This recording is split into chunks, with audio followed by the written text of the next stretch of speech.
चलिए अब करते हैं एक्सरसाइज 2.6 का क्वेश्चन नंबर 3। इसमें देखिए आपको मल्टीप्लाई ही करना है। आपको क्या क्या दिखाई दे रहा है ज्यादातर स्टेटमेंट्स में या सब में? पॉइंट है, एक नंबर के पास हमारे पास पॉइंट या डेसिमल है, और बाकी दूसरा नंबर देखो या तो 10, 100, 10, 100 या फिर 1000 है। तो एक जैसे नंबर दिखाई दे रहे हैं आपको। इनसे कैसे मल्टीप्लाई करेंगे? जब एक पॉइंट वाला हो और दूसरा जीरो वाला नंबर हो तो कैसे करेंगे? देखो आपको सिंपल से कुछ एग्जांपल्स समझ लेते हैं, फिर करते हैं इसका पूरा क्वेश्चन। जैसे सपोज मान लीजिए आपको करना है सॉल्व, 34 को आपने 10 से मल्टीप्लाई करना है। अभी पॉइंट नहीं लेते, सिंपल में समझते हैं। जब आपने 34 को 10 से मल्टीप्लाई करना है तो आपको इस तरह से मल्टीप्लाई करने की जरूरत नहीं है। आप डायरेक्टली सॉल्व कर सकते हैं इसे। कैसे?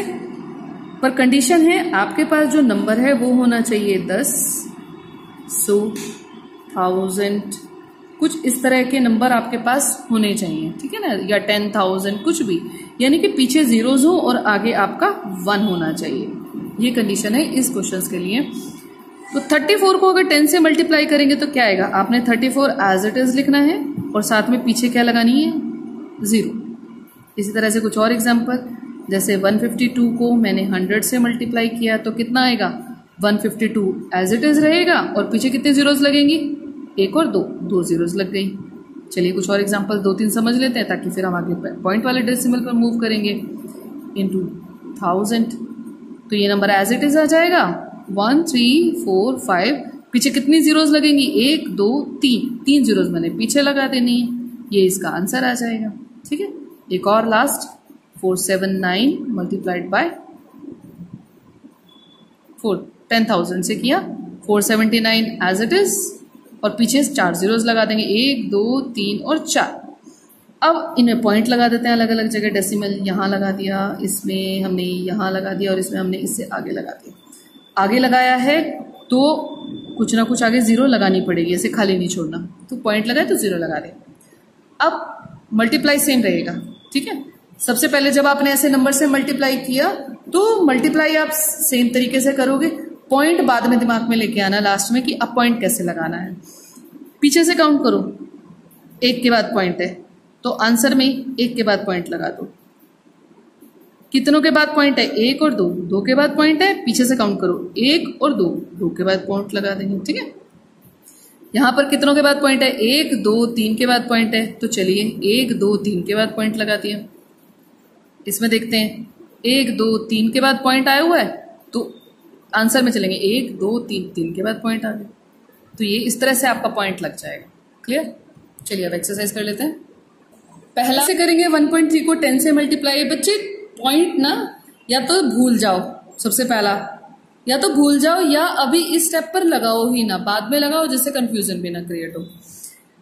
अब 13 को 10 से मल्टीप्लाई करेंगे तो 130 आएगा, ठीक है। पीछे से काउंट करो, सिर्फ 1 के बाद पॉइंट है तो 1 के बाद पॉइंट लगा दिए। अब एक चीज और, अगर पॉइंट डेसिमल के बाद आपको 0 दिखाई दे रहा है ना तो आपको इसे लगाने की जरूरत नहीं होती, आपका आंसर सिर्फ 13 आ जाता है। पॉइंट के बाद अगर 0 है तो इसे हटा दो, लगाने की जरूरत नहीं है, आपका वही आंसर आ जाएगा, ठीक है। अब सेकंड में ना मैं इसके पहले पॉइंट पहले नहीं लिखूंगी, बाद में लिखूंगी ताकि कंफ्यूजन ना हो। आप भी ऐसे 8 को जब 10 से मल्टीप्लाई करेंगे तो कितना आएगा? सिंपल 368 पहले लिखा, लास्ट में 0 लगा दी। अब पॉइंट भी लगा दो, इसने दे रखा यहाँ पे पॉइंट कितने के बाद है? 1 के बाद। पीछे से काउंट करो 1 के बाद, पॉइंट के बाद 0 है तो लिखने की जरूरत ही नहीं, यानी कि आंसर आ गया 368 आपका आंसर आ गया। चलिए थर्ड पार्ट पर जल्दी से। थर्ड पार्ट में बच्चे पॉइंट पहले नहीं लगा रहे हम। 153 7 को किससे मल्टीप्लाई किया? 10 से मल्टीप्लाई किया तो कितना आ गया? 1537, लास्ट में लग गया 0। पॉइंट कहां पर है? यहां पर है। 1 के बाद है तो पीछे से काउंट करो, 1 के बाद लगा दिया तो कितना आंसर आ गया? 1537, ठीक है। क्लियर है? तो पहले आप पॉइंट मत लगाना, सिंपल मल्टीप्लाई करना, उसके बाद पॉइंट लगा देना, फिर यहां भी लगा देना, आसान हो जाएगा, कंफ्यूजन खत्म हो जाएगी। चलिए अब इसके जल्दी से हम सारे पार्ट्स जल्दी से कर लेते हैं। होप आपको अच्छे से समझ आ गए होंगे, अब कोई डाउट नहीं रहा होगा। तो अब साथ के साथ करते हैं। 10 से मल्टीप्लाई किया, इग्नोर करो पॉइंट को, 160A07 पीछे लगा 0, कितने के बाद है? 2 के बाद पॉइंट है तो 2 के बाद लगा दिया।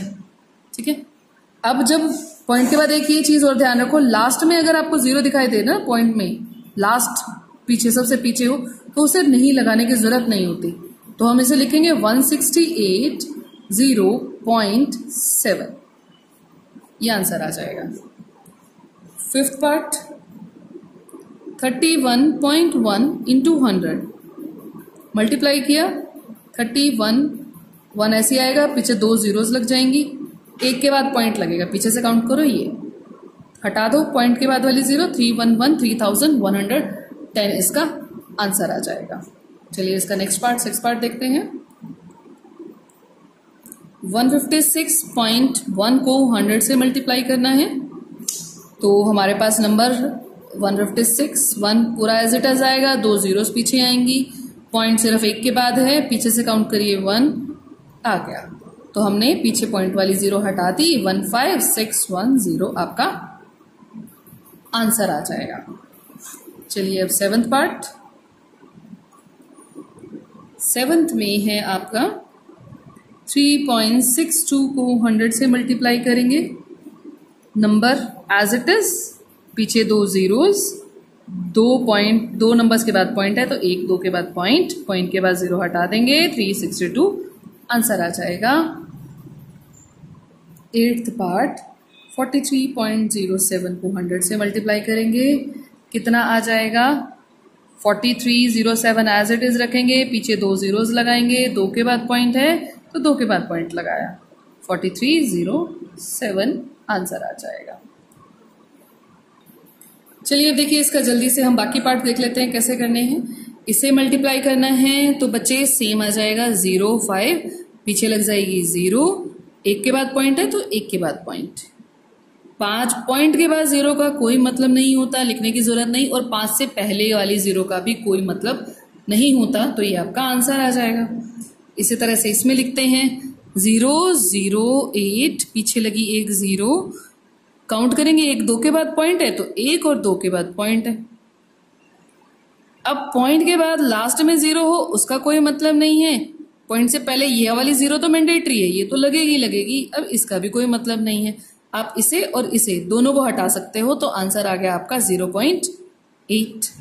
चलिए नेक्स्ट, इसे मल्टीप्लाई कर लेते हैं हम, 09 ऐसे आ जाएगा, पीछे कितनी जीरोस लगेंगी? 2। अब इसके पास पॉइंट है, कितने के बाद है? 1 के बाद है, पीछे से काउंट करो 1। ठीक है, पॉइंट के बाद 0 का कोई मतलब नहीं है, और 9 से पहले शुरुआत में भी 0 हो उसका भी कोई मतलब नहीं है, तो आंसर आ गया 90। लास्ट पार्ट देखते हैं, इन तीनों को एज इट इज लिखते हैं, 0 0 3, कितनी जीरोस लगी? 3, 1 2 3। अब पॉइंट की बारी आई, कितने के बाद पॉइंट है? 1 2 के बाद पॉइंट है, तो 1 और 2 पॉइंट आ गया। अब ये तो आपका पॉइंट लग गया, पॉइंट के बाद जीरोस हो तो उनकी कोई वैल्यू नहीं, शुरू में जीरोस हो उनकी कोई वैल्यू नहीं, तो उन्हें आप हटा करके लिख सकते हो, तो आंसर कितना आ गया हमारा? 30। तो ये था आपका question number 3। Thanks for watching. Please like and subscribe my channel Home Tuition.